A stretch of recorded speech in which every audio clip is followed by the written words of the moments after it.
Welcome to my channel మా కన్నయ్య అల్లర్లు. So నా ఛానల్ తెలిసిన వాళ్ళు ఉండొచ్చు, తెలియని వాళ్ళు ఉండొచ్చు, బట్ తెలిసిన వాళ్ళు చాలా తక్కువ మంది ఉంటారు.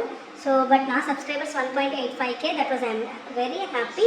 స్టిల్ మేబీ నోటిఫికేషన్స్ రాక మేబీ నా వీడియోస్ కొన్ని వెళ్ళట్లేదని నేను అనుకుంటున్నాను. కాకపోతే ఈరోజు నేను మీ అందరితో షేర్ చేసుకోవాల్సిన విషయం ఏంటంటే, ఫస్ట్ ఆఫ్ ఆల్ నా సబ్స్క్రైబర్స్ అందరికీ థ్యాంక్ యూ.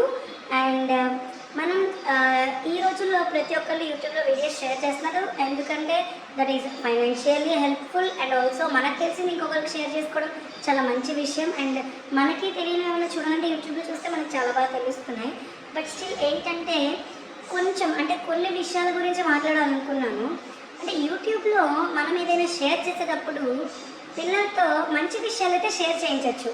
లైక్ వాళ్ళు ఏదైనా ఇంట్లో చేస్తున్న వీడియో, ఆర్ ఎల్స్ సమ్ దేవుడి పాటలు పాడుతున్నావో, లేదంటే సమ్ డాన్స్ స్టెప్స్ వేసేవో, లేదంటే సమ్ లైక్ ఫన్నీ జోక్స్కి వాళ్ళు ఎలా రియాక్ట్ అవుతున్నారు, అట్లాంటివన్నీ all is well and fine అనమాట. కానీ పిల్లలతో ఏవైతే కొన్ని చేపిస్తున్నారు, లైక్ స్కూల్గా నాకు వద్దు, గర్ల్ ఫ్రెండ్ కావాలి అంటే కొన్ని ఈ వీడియోస్ చేయించడం వల్ల మీకు అది ఫన్గా ఉంటుంది, వ్యూస్ పెరుగుతాయి. బట్ స్టిల్ వేరే పిల్లలు చూసినప్పుడు అది నిజమా అబద్ధమా అనేది ఆ పిల్లలకి తెలియదు. దానివల్ల వాళ్ళు చాలా ఎఫెక్ట్ అవుతారు. సో పిల్లలకి ఏదైతే యూస్ఫుల్గా ఉంటుందో పిల్లలతో వీడియోస్ చేయించేటప్పుడు కొంచెం మనం కూడా అంటే సమ్ సెన్సిటివ్ టాపిక్స్తో చేయించకుండా, ఏవైతే ఎదుటి పిల్లలు అంటే వేరే కిడ్స్ చూసినప్పుడు ఆ టాపిక్స్ పిల్లలకి యూజ్ అవుతాయి. అండ్ పేరెంట్స్ కూడా ఈ వీడియోస్ పెడదాం మన పిల్లలకి యూజ్ అవుతాయి, అలాంటి వీడియోస్ చేయిస్తే, షార్ట్స్ కానీ ఇప్పుడు పిల్లలతో షార్ట్స్ చేపిస్తున్నారు, చేపించినప్పుడు లైక్ ఎలా అంటే కొంతమంది సమ్ వల్గారిటీ కూడా యూజ్ చేస్తున్నారు, లైక్ బూతులు మాట్లాడటము.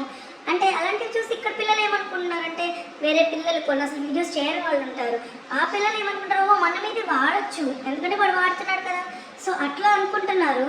సో ఏ పేరెంట్స్కైనా ఇది నా అడ్వైస్ అనుకుంటారో, నా సజెషన్ అనుకుంటారో, నా రిక్వెస్ట్ అనుకుంటారో అది మీ ఇష్టం. బట్ నేను అనుకున్నది నేను చెప్తున్నాను. ఇది ఎవరికైనా హర్ట్ చేస్తుంటే ఐఎమ్ రియల్లీ సారీ. బట్ వేరే పిల్లల్ని ఎఫెక్ట్ చేయకుండా మీ పిల్లలతో మీరు ఎన్ని వీడియోస్ అయినా చేయించండి, దట్ వాస్ టూ గుడ్ అనమాట. కానీ అది వేరే పిల్లలకి మాత్రం ఎఫెక్ట్ అవ్వకూడదు. దాని వరకు నేను చెప్పే అడ్వైజ్ ఇది. ఎందుకంటే ఫ్యూచర్లో ఇప్పుడు పిల్లలు ప్రతి ఒక్కళ్ళు సూపర్ గ్రాస్పింగ్తో ఉంటున్నారు. వాళ్ళు ఏదైతే చూస్తున్నారో అది చేయాలని ఖచ్చితంగా అనుకుంటున్నారు. కాబట్టి మనం మన పిల్లలతో చేయించే వీడియోస్ ఎదుటి వాళ్ళకి యూస్ఫుల్గా ఉండేలాగా తప్ప ఎదుటి వాళ్ళని మార్చేసి బ్యాడ్ వేలోకి తీసుకెళ్ళేలా ఉండకూడదు అనేది నా request. So I hope you all understand and thank you for listening. అంటే ఇంతసేపు నేను చెప్పింది వినడానికి ఓపిక చూపించిన ప్రతి ఒక్కరికి thank you. And if you like this video share చేయండి. కొంచెం చాలా ఫేమస్ అయిపోయిన ఛానల్స్ వాళ్ళు కూడా అట్లా చేయించే వాళ్ళు ఉన్నారు. సో కొంచెం ప్లీజ్ షేర్ దెమ్. ఇది కొంచెం రీచ్ అయితే జనాలకి పిల్లలతో ఏది ఎక్కడ చేయించాలో అక్కడ వరకే చేయిస్తారు అనేది నేను అనుకుంటున్నాను అనమాట.